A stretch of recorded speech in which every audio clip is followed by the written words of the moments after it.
Funny gamer 420 থাকছে Safira gaming, gym FF, সেই সাথে সাথে the real soul, it's like it's soldiers I guess আমি ভুল না করলে, টিম কফি যুক্ত আছেন ওল্ড গুন্ডাস, যুক্ত আছেন Alpha Sports, we are hunter, and last but not the least is হাক্কু নেম টাটা। একেবারেই চমৎকার 12টি টিমকে পেয়েছি। এবং ভাই মজার বিষয় একটু খেয়াল করেছো কিনা, আজকে সিনারিওটা বেশি ইকুয়াল, 6-6 এ আমরা দেখতে পাচ্ছি, মানে বাংলাদেশ থেকে 6টি টিম এবং নেপাল থেকে 6টি টিম। সো লবিটা বেশ মজার হতে চলেছে এবং কোনো টিমই কোনো দেশই আসলে একাকিত্ব মানে সেরকম ফিল করবে না। বাট ওভারঅল ম্যাপ স্ক্যাডিউলটাও কিন্তু আমরা লক্ষ্য করছি, প্রথম ম্যাচ বারমোডে আমাদের গল্পটা শুরু হবে। Second match, our personal favorite, Purgatory. Third match, Kalahari. Nextra, Solara. There is no Alpine today. So, Alpine ke miss korbo. Amra Alpine ke miss করার পাশাপাশি আমরা Alpine যে টিমস গুলো ভালো খেলে তাদেরকেও মিস করব। বাট পয়েন্ট টেবিলসে একবার করে রিভিশনটা আমি আপনাদেরকে দেওয়াই দিই। সেটা হচ্ছে কি, বুয়া করলে 12 পয়েন্ট, সেকেন্ড প্লেসে 9, থার্ড প্লেসে 8, ফোর্থ প্লেসে 7, ফিফথ প্লেসে 6, 5, 4, 3, 2, 1, 11 এবং 12 হলে আপনি পাবেন 0 ডাব্বা। জন্য একটি করে কিল আপনার জন্য থাকতেছে। এবং ফার্স্ট ম্যাচ পুরগাটরি কিন্তু শুরু হয়ে গিয়েছে। ডিসেন্ট একটা প্লেন পাথ, তার সাথে ব্লু জোনের কথা যদি বলি, হ্যাঙ্গারের ব্লু জোন। আসলে ডিসেন্ট প্লেন পাথ, যে প্লেন পাথটা আসলে অবজারভেটরি সেন্টোসা থেকে বা সেন্টোসার দিকে যাবে, টিমসরা তাদের গন্তব্যস্থল খুঁজে নিতে পারবে, সহজ হবে। বাট আসলে ফাইট শুরু হয়ে গিয়েছে গৌরবের সাইড থেকে G36 দিয়ে খুব সুন্দর একটা ড্র্যাগ শট দেখতে পারবো এবং প্রথম কিল বের হবে সুবেনে, কিল কনফার্ম করা হবে সুবেনের। তো আলফার সাইড থেকে একটা নক, গৌরবের সাইড থেকে একটা নক। এটা কি আসলে নেপাল ভার্সেস নেপাল শুরুতেই অবজারভেট দেখতে পাচ্ছি কিনা? একদম নেপাল ভার্সেস নেপাল, নিজের দেশের সাথেই যুদ্ধে লিপ্ত হয়ে গেছে অলরেডি তারা। তিনটি প্লেয়ার নিয়ে শুরু করেছেন WRH এবং সেই সাথে সাথে বাংলাদেশ টপ 1, তবে পিছিয়ে নেই তারাও, ফাইটে জড়ানোর একটা চেষ্টা তাদের কাছ থেকেও আমরা লক্ষ্য করছি। মধ্যখানে থাকা একটা প্লেয়ারকে দুপাশ থেকে প্রেসার দিতে পারে, অন্যদিকে রেড হক্স ফ্লিকার, তার অ্যাগ্রেশনটাও কিন্তু চোখে পড়ছে কিল ফিডে ধ্রুব ভাই। ওভারঅল বেশ কিছু জায়গায় থেকেই কিন্তু রেড হক্স তাদের কন্ট্রিবিউশন দেখাচ্ছে এবং এই মুহূর্তে দুটো elimination point team gym FF, তাদের কথাও যদি বলতে চাই সেখানেও ফাইটের সূচনা হয়েছে। পয়জন একটি এলিমিনেশন, দেন বিপান তার কাছে রয়েছে দুটো এলিমিনেশন। ওভারঅল 3টি এলিমিনেশন নিয়ে অপোনেন্ট স্কোয়াডকে শুরুতেই একটা বাজে ধরাশায়ী স্পেস ক্রিয়েট করেছে। ওভারঅল বাংলাদেশ টপ 1 এর জন্য ব্যাপারটা বেশ চমৎকার হলেও হাক্কু নেম টাটা তাদেরকে গুড বাই জানাতে হবে #12 এ। খুবই দুঃখজনক, নেপালি স্কোয়াড একেবারেই প্রথমে #12 এ এরকম একটা বিদায় নিবে আমাদের থেকে, এটা আসলে আনএক্সপেক্টেড। বাট ওভারঅল এটাও আমার মনে হয় ট্রু যে বাংলাদেশে দামাল ছেলেরা ছেড়ে দেওয়ার পাত্র নয়, তারা কিভাবে ডমিনেট করতে হয় এবং তারা সেটা দেখিয়েছে একদম। এবং আমিনকে দেখতে পারবো ভিজন হাতে, স্প্রে দেওয়া হবে, আরো একটা কিল কনফার্ম করা হবে ফ্রম ফানি গেমার্স। আসলে কখনো আমিন এবং কখনো আমিনের জায়গায় অন্য কেউ, বাট 3টা প্লেয়ার স্টেবল থাকে, সেটা হচ্ছে গিয়ে আইজেন, তানজিল অ্যান্ড আবির। 3জনই খুবই দুর্দান্ত, কেউ কারো থেকে কম না। আবির মাঝে মাঝে স্নাইপার হাতে তুলে নেয় এবং যখন সে রাশ করে তখন সে খুবই মানে দুর্দান্ত লেভেলের একজন রাশার। আরএইচকে দেখতে পারবো, রাহাতকে, তো সুপার সাবকে ইন্ট্রোডিউস করা হয়েছে, আসলে নেইকে। there is no Kuttus today. কুট্টুসকে আমরা মিস করব যদিও, বাট আরএইচকে আসলে ধরো নিজেদের টিমটা এরকম ভাবে সাজিয়েছে যে যেই বসুক, যেই বা মানে প্লেইং ফোরে খেলুক না কেন, সমপরিমাণ ডেঞ্জারাস আসলে। একদম এক্স্যাক্টলি সেটাই। এবং বাট আসলে আমাদেরকেও মনে হয় যে বেশ আনন্দিত করে, আমরা মিস করি না কোনো ফাইটিং সিনারিও, লাইক যখন কুটুস থাকে এটা মিস করি না যে আসলে লং ডিস্টেন্সের অ্যাগ্রেশন মিস। যখন ব্লেড ন্যাচারালি ব্লেড থাকে, বাট মাঝে মাঝে ফ্লিকারকে আমরা অ্যাবসেন্ট দেখি, সেই জায়গায় কুট্টুস খেলে। এবং ওভারঅল এই যে টিমের মধ্যে একটা চমৎকার কম্বিনেশন তৈরি হয়ে গেছে, তাদের সাইকোলজিক্যালি এতটা অ্যাটাচমেন্ট, এটা বেশ প্রশংসনীয়। অন্যদিকে জিম আরো একবার ক্ষিপ্ত হবেন, তবে এবার ফ্রিকের চার্জ খানিকটা ম্যাক্স 7 হাতের সামনে থাকা প্লেয়ারকে শট প্রোভাইডের চেষ্টা। ইটস 1v1 ব্যাটল, no more time, but freak এবার সারপ্রাইজিং একটা ডাউন নিবে জিবি। দেখতে দেখতেই জানো জিম এফএফ এর বেশ কিছু প্লেয়ারদের উপরে তীক্ষ্ণ নজর তাকিয়ে আছে, সেখানে জিমকেও কিন্তু ডাউন দেওয়া হয়েছে। দুটো প্লেয়ার পয়জন অ্যান্ড বিপানকে আমরা সার্ভাইভ করতে দেখছি। এবং পজিশন চেঞ্জের ব্যাপারে যেটা আসলে বলতে চাইবো ধ্রুব ভাই, এই মুহূর্তে খানিকটা প্রেশার, সারাউন্ডিং প্রেশার ফেস করতে হবে কিন্তু জিমদের। ওভারঅল লোয়ার গ্রাউন্ড বলো, আপার গ্রাউন্ড বলো, একেবারে চারোপাশ থেকে ঘিরে ফেলা হবে। এবং যে কোনো টিম যদি বাই এনি চান্স এখানে থার্ড পার্টি নাও করে, তাও জিম এফএফদের জন্য সিনারিওটা বেশ কঠিন। লাইক স্পিডি অ্যান্ড ইয়াকুজা, তারা কিন্তু এগিয়ে যাচ্ছে সামনে থাকা উডেন্ট হাউসের মধ্যে বসে থাকা দুটো প্লেয়ারদের দিকে। এবং আই গেস দুপাশ থেকে প্রেশারটা যাবে, জিম আরো একবার ডাউন হয়ে যাবে, পয়জনকে গুড বাই জানানো হবে। এনাদার কানেকশন জানো স্ট্যানে স্পিন করে এখন তোমরা ডেলি 10,000 ডায়মন্ড জিততে পারো, ইয়েস, তাও আবার ফ্রিতে। The connection, wow, and it's called domination. Nepali team একেবারেই যে চুপটি করে বসে আছে বলার সুযোগ নেই। প্রথমে আমরা একটি নেপালি স্কোয়াডকে হারিয়েছি, ইটস ট্রু, বাট লবিতে এখনো বেশ চমৎকার কিছু টিম রয়েছে যারা ডমিনেট করছে, এবং আরো একবার ফাইট হবে বাংলাদেশ ভার্সেস নেপাল ধ্রুব ভাই, এবং সেখানে থাকছে বাংলাদেশের সব থেকে চমৎকার fan favourite squad Red Hawk. So what do you think, Bangladesh আর নেপাল? বাংলাদেশের সবচেয়ে fan favourite team versus Bangladesh সবচেয়ে ফ্যান ফেভারিট টিম। আসলে কে উপরে কে নিচে সেটা তো আমি বলতে পারি না, but Bangladesh top 1 versus red Hawks official. যাবে ব্লেড, রাইট সাইডে থাকবে হিমন গেমিং, ব্লেডকে চার্জিং করবে মাপ X7 এর রাশ এর উপরে, ব্লেডকে কভার আপ করার জন্য পিছন থেকে চলে আসবে রাত, ব্লেডকে করা হবে, ব্লেডের কিল কম করা হবে from the side of Bangladesh chopper. Launch pad use করা হয়েছে, মিনি লঞ্চ প্যাড এখানে ইউজ হয়ে যাবে। যদি কথা বলি A1 দের, ওকে রাতকে নক করা হয়েছে, নেজাতের ব্যারেল নেজাত অলরেডি একটা প্লেয়ারকে নক করেছে, রাত হিল দেবার জন্য যাবে, পিছন থেকে আলিফ স্নাইপারাতে আসবে, নেজাত খানিকটা ড্যামেজ দেওয়ার চেষ্টা করবে, flicker the last man standing, flicker versus আলিফ, এই ব্যাটলটা আমরা দেখবো কিনা। ফ্লিকার আপাতত বেরিয়ে যে and wipe out, it is the wipe out from the side of Bangladesh top 1। Lobby ছাড়া করবেন আসলে রেড হকস কে। শুরুতেই একটা ব্যর্থতা, রেড হকস খুব বেশি পয়েন্ট কালেক্ট করেছে বলার সুযোগ নেই, তবে আমার মনে হয় এখনো তাদের ফ্যান বেস খুব একটা হতাশ হবে না, কারণ রেড হকসের এই ধরনের মাঝে মাঝে ঝলক আমরা প্রায় সময় দেখে থাকি, বাট ইটস ট্রু পরবর্তী ম্যাচে একটা কামব্যাকের এক্সপেকটেশনও আমাদের মধ্যে তৈরি হয়ে গেছে অলরেডি। অন্যদিকে জিম, যাদের কথা বলছিলাম রোহাই, শুরু থেকেই অনেক পেশেন্ট স্ট্রাগল করছে, শুরু থেকে তারা ওজিদের অ্যাগেন্স্টে ফাইটে জড়ালো, ম্যান পাওয়ার লুজ করলো, নোটেশন এগিয়ে গিয়েছে, ম্যান পাওয়ার যেগুলোকে হারিয়েছিল সেগুলোকে আরো একবার রিকল করে নিয়েছে, তবে এবার নতুন প্লেসমেন্ট, নতুন জায়গায় নতুন ভাবে নিজেকে প্রমাণ করতে হবে। এবং অন্যদিকে মিস্টার ট্রিপোলার স্কোয়াড তারাও থেমে নেই, লং ডিস্টেন্স থেকে ফ্লিক শট AC-80 বেঞ্চু কানেকশন বিল্ড আপ করার ট্রাই করছেন। সামনে থাকা টিম স্টরেক্স থেকে শুরু করে দুটো প্লেয়ারকেই কিন্তু ব্যাক টু ব্যাক চার্জ করার চেষ্টা, বাট ওভারঅল প্রেমকে এই মুহূর্তে গুড বাই জানাতে হতে পারে, বিকজ এইচপি একেবারেই চুষে নেওয়া হয়েছে তার। অ্যান্ড আলু তিনি করে দেখিয়েছেন তার কাজ, একটা চমৎকার কনফার্মেশন নিজের খাতায় যুক্ত করে আরো একবার রহুর দিকে তিনি এগিয়ে যাচ্ছেন। দুটো প্লেয়ার একই সাথে রহুকে চার্জ করবেন, it's a 1v2 fight, 1v2 battle. Rahu কি পারবেন কিনা, বাট নো, সুযোগটা নেই, একেবারেই ঘরের মধ্যে প্রবেশ করে গুড বাই জানিয়েছে আল্লু। এবং ব্যাক টু ব্যাক দুটো এলিমিনেশন ডিআরএস এর খাতায় যুক্ত হয়ে যাওয়া, লবিতে তাদের অধিপত্যটাকেই আমার মনে হয় আরো একবার রিপ্রেজেন্ট করছে। ওভারঅল নেপালি টিমরাও কিন্তু বাংলাদেশি স্কোয়াডদের অ্যাগেনস্ট একেবারে কাঁধে কাঁধ মিলিয়ে এগিয়ে যাচ্ছে। 10টি টিমের মধ্যে অ্যাভারেজ সিনারিওতে যদি আমরা কথা বলি, প্রত্যেকেই কিন্তু তাদের জায়গা থেকে বেস্ট স্ট্রাগল এখন পর্যন্ত করে যাচ্ছে, যদিও লাস্ট মুহূর্তে গিয়ে আমরা শিওর হতে পারবো যে তবে এগিয়ে রইল কোন কান্ট্রি টিমটি। এগিয়ে রইল কোন কান্ট্রি টিমটি, এটা আসলে 5 ম্যাচেই আমরা হয়তোবা জানতে পারবো, বাট প্রত্যেকটা ব্যাটেল অনেক ইন্টেন্স, এবং কান্ট্রি ওয়ারের যে ব্যাপারটা, যেটা আসলে রিজিওনাল কার্নেজ টুর্নামেন্টের নামই দিয়ে দেওয়া হয়েছে, সো ওইখানে কান্ট্রি ওয়ারের প্রত্যেকটা ব্যাটেলকে কিন্তু চিয়ার করা হবে অডিয়েন্সের সাইড থেকে। তারা অলরেডি চিয়ার করতেছে নিজের টিমকে, নিজের দেশকে।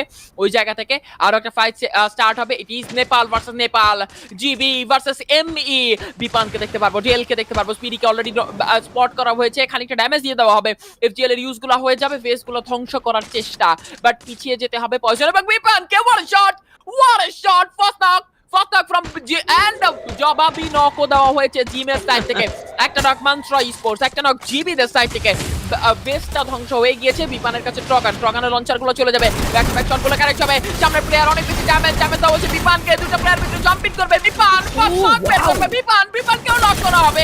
পয়জনকে দেখতে পারবো, বিজন হাতে এন্টুরিতে M590 ভার্সেস বি দেখতে পারবো, ভালো কিছু স্প্রের আশা থাকবে, থ্যাঙ্কস টু থিবা, হিল দিয়ে দেওয়া হবে পয়জনের সাইড থেকে। পয়জনের সামনে স্পিডি থাকবে, স্পিডি এখানে নিজের টিমমেটকে হিল দেওয়ার জন্য চলে যাবে।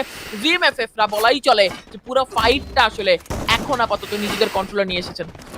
এক্স্যাক্টলি, নিজেদের কন্ট্রোলে নিয়ে এসেছে, এবং সামনে থাকা স্কোয়াডের জন্য এটা তো সংবাদের, বিকজ ওল্ড গুন্ডা স্পোর্টস যেই অ্যাগ্রেশন নিয়ে প্রবেশ করেছিল সেটা যেন কন্টিনিউ করতে পারেনি, but no more time. Surprise যেন বলে কয়ে আসে না, হঠাৎ করেই একটা চমৎকার সারপ্রাইজ আমাদেরকেও বেশ অবাক করে তুলে। এবং ইয়াস, এক্স্যাক্টলি, নতুন করে আবারও টিম প্রবেশ করবেন সেখানে বাংলাদেশ টপ 1-এর সাথে। এবার ওজির একটা মুখোমুখি ক্ল্যাশ, ইয়াকুজা স্পিডি দুজনকে কনফার্ম করেছে। এটা খুব ইজি পিজি ছিল বাংলাদেশ টপ 1-এর জন্য। After all back to back দুটো ফাইট কমপ্লিট করতে হয়েছে ওল্ড তাদেরকে, এবং আমার মনে হয় ওল্ড গুন্ডা স্পোর্টস যাদের কথা আসলে বলছিলাম আমরা, যে জিমদের অ্যাগেইনস্টে ফাইটটা ছেড়ে দিবে মনে হচ্ছিল, বাট তারপর আবারও ফাইটটা ক্যাচ করেছে, এবং এই যে হঠাৎ হঠাৎ করে ফাইটটা ক্যাচ করা, সেটাই হয়তো বা জিমরা এক্সপেক্ট করতে পারেনি, অথবা এরকম কোনো প্ল্যানিং তাদের মাথায় ছিল না যে এরকম ভাবে যদি তাদের উপর আবারও রাশ করে কিভাবে নিজেদেরকে তারা সেভ করবে। সেই সেভ করতে না পারাই এই মঞ্চে হ্যাশট্যাগ টেনে তাদেরকে গুড বাই জানিয়েছে। বাট আফটার অল বাংলাদেশি টিমের রিভেঞ্জ যেন বাংলাদেশি টিমই নিয়ে নিল। বাংলাদেশ টপ 112 এলিমিনেশন নিয়ে তারা প্রবেশ করেছিল থার্ড পার্টি হিসেবে, আর একটা চমৎকার অ্যাগ্রেশন এই প্রবেশটাই যেন ওজিদের জন্য পুরো দমেই একটা গুড বাই মোমেন্ট হলো।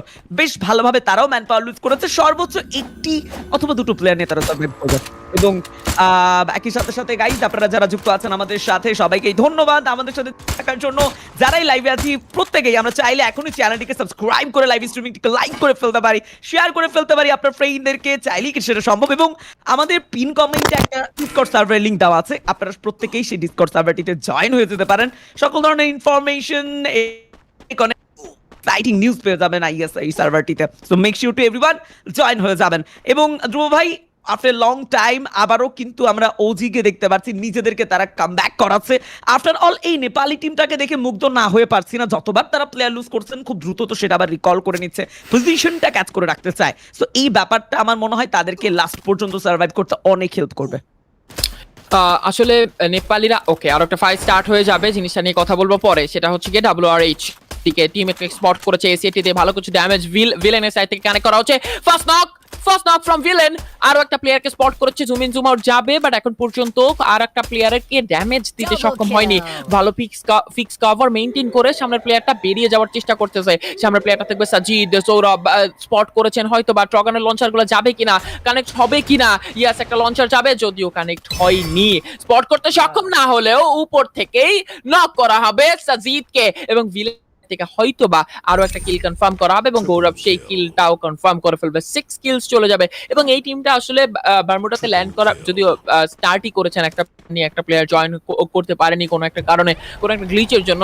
বাট শুরু থেকে আসলে তারা তিনজন হয়েও যে ফাইট কম নিবেন বা আসলে সার্ভাইভালের দিকে বেশি মন দেবেন এমন দেখেনি। পুরো অল আউট অ্যাটাকে স্টার্টিং থেকে ক্ল্যাশ থেকে শুরু করে এখন রোটেশনে ফাইট যখনই সামনে পড়েছে তখনই তারা খুব সাহসিকতার সাথে ফাইট গুলা নিয়েছেন। এবং 12 কিল থাকবে। ওয়ান্স অ্যাগেইন জিবিকে দেখতে পারবো, তারা প্লেয়ার লুজ করেছেন, আবারও তাদেরকে একটা প্রসেস দিয়ে যেতে হবে, যে হিল দেওয়ার একটা প্রসেস। বা সামনে থাকবে প্রেম, সবচেয়ে বড় কাটাটা থেকে আসবে ফ্লিক শট যখন কাউকে স্পট করে এবং তুমি ফ্লিক শটের স্নাইপারের সামনে আসো, তখন বাঁচাটা একটু কষ্ট। বেশ কষ্ট। একটা তীক্ষ্ণ বুলেট যেন তোমার স্বপ্নকে ভেঙে চুরে দিতে পারে, রাইট? Big shot. আর একবার সেটা করে দেখিয়েছেন ওল্ড গুন্ডা স্পোর্টসকে গুড বাই জানিয়েছে ম্যাচের #9 পজিশনে। লাস্ট এই টিম এবার আপার গ্রাউন্ডে থাকা আকাশ পথে ভেসে ভেসে নামা সেই প্লেয়ারটি ডিআরএস, তাকে চার্জ করে মাহফুজ খুব আর্লি স্টেজে তাকে কনফার্ম করে দিতে চায়। এবং আলিফের সংযুক্তি, তার স্নাইপিং চার্জ যেন এবার অন্য মাত্রায় পৌঁছে নিয়ে গেছে টিম বাংলাদেশ টপ 1কে। এবং আমার মনে হয় ফাইটের আরো একটা পাচ্ছি আমরা খানিকটা, অনেকক্ষণ ধরেই কিন্তু আমরা মনে হচ্ছিল যে বাংলাদেশ টপ 1 ফাইট থেকে নিজেদেরকে আড়াল করে রেখেছিল, রোটেশন গুলো খুব সেফলি নিচ্ছিল। বাট আফটার অল তারা ফাইটে জড়িয়েছেন, এবং একই সাথে সাথে মিস্টার ত্রিপোলার টিম, তাদের উপর প্রেশার আসছে, পাল্টা আঘাত তারাও ফেস করা ট্রাই করছেন। ফানি গেমারদের কথা বলতে চাইবো, সেখানেও খানিকটা এই ওয়াইটিদের অ্যাগ্রেশন। বাট ডিআরএস কে গুড বাই জানাতে হচ্ছে। আফটার অল এই মঞ্চে আর টিকে থাকতে পারছে না, #8টাই তাদের সর্বশেষ পজিশন ছিল প্রথম ম্যাচে। এখন পর্যন্ত সিনারিওটা এতটাই আনপ্রেডিক্টেবল যে বলা যাচ্ছে না এই ছোট্ট জোনে কে নিবে পুইয়া। ইজেন্ট ইট বাংলাদেশ টপ 1 সাফিরা গেমিং নাকি ফানি গেমারের পাশাপাশি আমাদের সাথে এখনো যুক্ত দেখা যাচ্ছে মিস্টার ত্রিপোলা টিম। নেপালি টিমরাও রয়েছেন, তবে দাঁত ভাঙা দেওয়ার জন্য বাংলাদেশি টিমরা একেবারেই প্রস্তুত, বিশ্বাস তো এতটুকু রয়েছে তাদের প্রতি। এবং আফটার অল আবির এবং মিস্টার ত্রিপোলার টিম তারা মোটামুটি অ্যাগ্রেসিভলি ওয়েট করে থাকলেও সাফিরাদের দেখে খানিকটা দুশ্চিন্তাগ্রস্ত মনে হচ্ছে। ভাই আফটার অল একটি মাত্র প্লেয়ার, যাবেন তো যাবেন কোথায়? একটি মাত্র ভরসা, সেটি হলো একটি গাছের আড়াল আছে। তো আমার মনে হয় যে ম্যান পাওয়ার গুলোকে করতে পারতেন, তারাও কনফিডেন্ট নিয়ে বুক ফুলিয়ে ফাইটে জড়াতো। আসলে এমন সময় লাক কার সাইডে আছে এটা আমার কাছে পার্সোনালি আমার কাছে মনে হয় যে আসলে যখন সোলো সার্ভাইভিং করা হয় তখন লাক অনেক বেশি ম্যাটার করে। অনেক সময় এমন হয়ে যায় যে মানে বডির উপর থেকে এনিমি টিম চলে যাচ্ছে বাট তোমাকে স্পট করছে না। অনেক সময় এমন হয় যে তুমি জাস্ট চুপ করে বসে আছো, এনিমি টিম ঘুরে ঘুরে তোমার রুমেই আসছে। সো ওই জায়গা থেকে রোহানকে কিন্তু স্পট করা হবে। রোহানকে খানিকটা ড্যামেজ দেওয়া হয়েছে, প্লাজমা থাকবে রোহানের কাছে।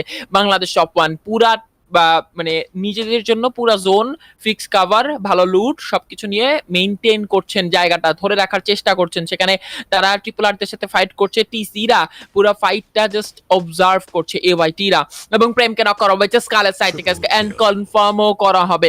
রিসেন্ট টাইম এসিটি প্লেয়ার্স ভাই, যারা এসিটি মানে zoom in zoom out shot plus drag shot গুলো মানে পারফেক্টলি কানেক্ট করতে পারে ভাই, তারা সো ডেডলি। ডাবল স্নাইপার আমার কাছে মনে হয় যে এসিটি প্লেয়াররা বেশি ডেডলি। একদম, এবং আফটার অল তোমার বেস্ট যদি গায়ে না থাকে তবে ঠিক কতগুলো শট কানেক্ট করতে হবে, দুটি শটই এনাফ তোমাকে ডাউন করার জন্য এসে এইটি দিয়ে। তো ইউজেসটা অনেক বেড়েছে আফটার ম্যাটা 50, এবং এরপর আসলে পরবর্তী টুর্নামেন্ট যেগুলো আসবে আসলে অফিসিয়াল, আমার মনে হয় এই গানটার রাজত্ব সেই টুর্নামেন্টগুলোতেও আমরা দেখতে পাবো। আফটার অল M590-র ইউজেসটা খানিকটা কমলেও AC80 এবং ট্রোগনের ইউজেস বেড়েছে, বাট এইবার লং ডিস্টেন্স থেকে মাহফুজ চার্জ করছিল অনেকক্ষণ ধরেই সামনে প্লেয়ারদেরকে, এবং soul the last skull the last player, যাকে অলরেডি পয়েন্ট করে রাখা হয়েছে, এবং স্নাইপার হাতে আলিফের আরো একবার ব্যাক টু ব্যাক কিছু শট প্রোভাইড, এন্ড বলাই যায় যে এই মুহূর্তে এই পজিশনটা ক্যাচ করে বাংলাদেশ টপ 1 একটা রাজকীয় বুয়ার অপেক্ষা করছে উইথ দ্য 16 এলিমিনেশন পয়েন্ট। এই মুহূর্তে গুড বাই জানানো হবে টিম কাফিকে। লাস্ট 5 স্কোর ডিস্টেন্স থেকে আরো একবার ব্যাক টু ব্যাক কিছু কানেকশন বিল্ড আপের চেষ্টা তবে, এবং আলিফ যেন তার জায়গা থেকে কোনোভাবেই সুযোগ হাতছাড়া করতে চায় না। আরো একটা কানেকশন, আরো একটা শট, হানি ও মাই গড। এবার জানো বেশ দিশেহারা সামনে টিমটি। ধ্রুব ভাই যে যাবেন কোথায়? ছোট্ট একটি উডেন্ট হাউসই শেষ ভরসা, এবং সেখানে জাস্ট দেখো তাদের প্রেডিকশন কতটা পারফেক্ট ছিল বাংলাদেশ টপ 1-দের, যে তারা এই কম্পাউন্ডেও কিন্তু সেফ জোনটা পেয়ে যাবে। যদিও একটা ফাইটে খুনসুটিতে জড়াতে এবার মিসো ত্রিপোলারা প্রবেশ করবে, তবে ইয়াস বাংলাদেশের দামাল ছেলেরা অবভিয়াসলি এই ফাইটটা কমপ্লিট করে নেপালদের উপরে চড়াও হবে, এতটুকু বিশ্বাস আমার মনে হয় আছে তাদের প্রতি। So after all last 5 team last 15 minute complete করার পর এই মুহূর্তে অপেক্ষাটা জাস্ট বুইয়াটা নিবে কারা প্রথম ম্যাচ, এবং আমার কেন যেন মনে হচ্ছে বাংলাদেশ টপ 1 এই মঞ্চে অন্তত বুইয়াটি হাতছাড়া করতে চাইবে না। নো ডাউট তারা তো চাবে না, বাট প্রেডিকশন করে আমি ভুল প্রমাণিত হতে চাবো না, সেই ভুল আমি আসলে করতে চাই না। বাট বলতে ভিলেনের সাইড থেকে কিন্তু এসিটি দিয়েই একটা হেডশট কানেক্ট করা হবে, বাংলাদেশ অপনের একটা প্লেয়ারকে নক করা হবে, বাট সাথে সাথে থ্যাঙ্কস টিবা হিলটাও করে দেওয়া হবে। অলরেডি কিন্তু এই কম্পাউন্ডে ফাইনালি রাশটা ভিলেন উপর থেকে কাভারটা দেওয়ার চেষ্টা করতেছেন, P90 নিয়ে ফাইনালি তাকেও ল্যান্ড করা লাগবে, P90 দিয়ে ভিতর দিকে উঠবে, ক্রোনেতে স্প্রে দেওয়া হবে, নক করা হবে তাকেও। Gaurav the last man standing, Gaurav versus Alpha, একটা 1 versus Alpha, what a clutch, what have you done Alpha? 1 versus 4 একটা সিঙ্গেল ছোট কম্পাউন্ডে, এবং টিমকে ওয়াইপ আউট করা। hats off to Alpha, what a player, what a clutch. But এখন কথা হচ্ছে Bangladesh open হিমন knock হয়ে গেছে আবারও, তাকে যদি হিলিং ওয়াই দিয়ে হিল একবার করে দেওয়া হয়েছিল। মিস্টার ত্রিপোলাররা এই মোমেন্টের জন্য ওয়েট করছিলেন, জোনটা এখনো তারা খাচ্ছে, একটু লেট জোনে এন্ট্রি করতে চায় মিস্টার ত্রিপোলার। ফাইনালি তাদেরকেও বেরোতে হবে। ব্লু হিরো সামনের দিকে আসবে, মাহফুজকে নক করা হবে, স্কাইলার ইউজ করা হবে ব্লু হিরোর উপরে, ব্লু হিরো থ্রোয়েবলস চার্জ করা হবে, এন্ড ব্লু মেল্টার পর্যাপ্ত প্রেসার দেওয়া হচ্ছে, এন্ড রহু এদিকে চার্জিং করে ফেলেছে, আলিফের কিল কনফার্ম করা হবে, ব্লু হিরোকে নক করা হবে, মিয়াওকে দেখতে পারবো পিছন থেকে খানিকটা ড্যামেজ দিচ্ছেন। Alpha 1 versus 3 situation, flick shot, double sniper হাতে flick shot, Alpha second knock, Alpha come on, going for one more, একটা গ্রেনেড আসবে, ভালো সময় স্টেফির ইউজটা হয়ে যাবে। রহুকে দেখতে পারবো, back to back jump shot গুলো রহু সাইড থেকে যাচ্ছে, Alpha 1 versus 3, come on Alpha, be the hero for your team. It is a double clutch from Alpha, and 1 versus 1 scenario. Shot versus Mehdi, first shot connected from Mehdi with a 55, and the ball goes to Bangladesh top 1. Wow, what a perfect prediction, and খানিকটা prediction